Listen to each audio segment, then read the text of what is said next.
Now look, the pancake and vortex techniques are by far the most pleasurable, most intense methods that you could use to make a woman come from licking her plate. Just don't be too afraid to ask her if this thing works for her, because that's the only way that you can know. And alternatively, you can experiment by specifying that you're going to perform a few techniques, and you're going to get her to rate those techniques if she really likes them or if you don't. That way you can figure out if she likes what you did to her or if she didn't like what you did to her.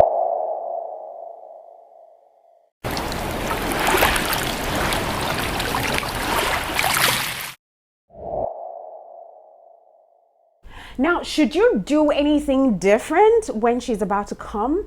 Like, should you change your gear, or should you go faster, or should you go slower? Honestly, there are two schools of thoughts about what to do when, your woman is about to come.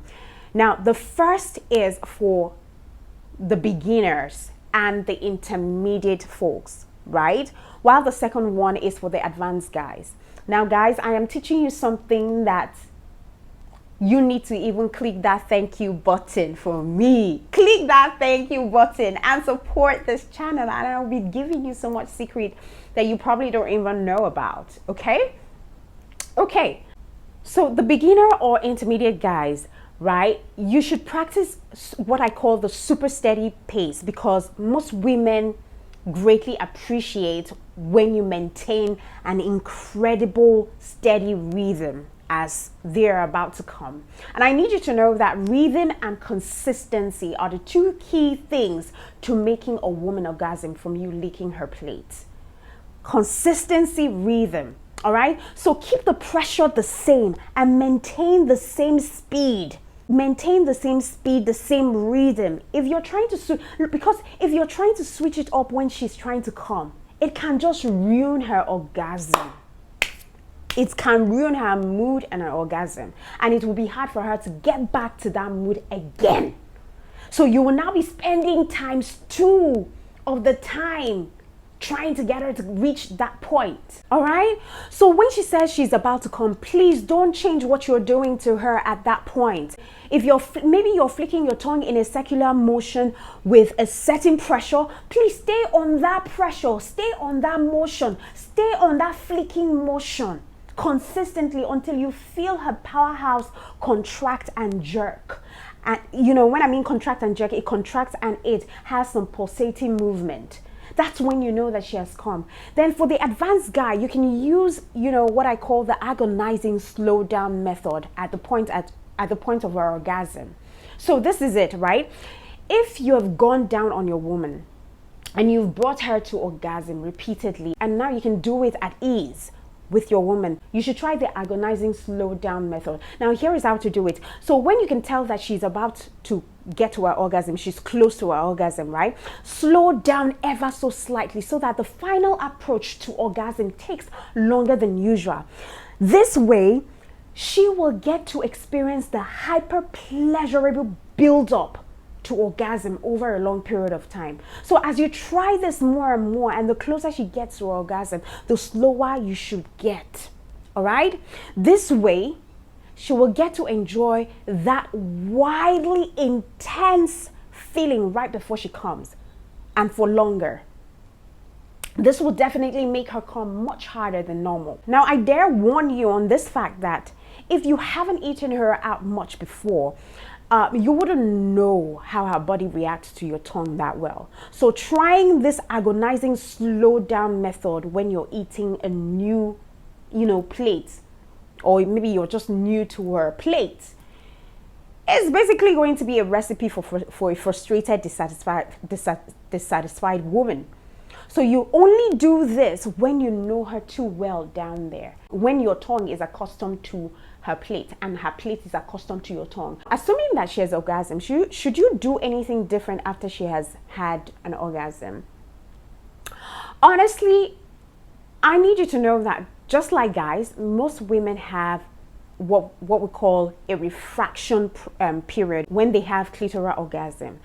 Her powerhouse and her vulva becomes ultra sensitive, and when it's touched, it's almost unbearable. It's like maybe painful too sensitive. So don't touch it for a few minutes. Instead, focus your attention elsewhere, like kissing around her juicy part, and even, returning to her inner thighs, touching other areas of her body. Basically, do anything except making contact with her powerhouse and her vulva. So returning into foreplay is a good idea, or simply just lying beside her until she recovers can work pretty much okay in that period of a refraction period. Now, after a minute or two, if you want to continue eating her out, and if she wants it to, then you could test how sensitive she is still by kissing the bottom of her juicy part and gauging her reaction. If she flinches, then wait a little longer. All right. If she enjoys it, then you can move higher and higher until you touch her powerhouse, and she enjoys it too. Any flinching on your way up to her powerhouse, you will have to wait a little longer for her to, get desensitized. Now let's talk about the vortex technique. Now, the vortex technique is very easy to perform, and of course, it's a crazy effective way to making your woman's eyes just roll into her skull, into her head. Now, this is how you do it, right? This is how you do the vortex. Make a small O shape with your mouth like this, right? This O shape should be a little bigger than her powerhouse, than her clit. All right.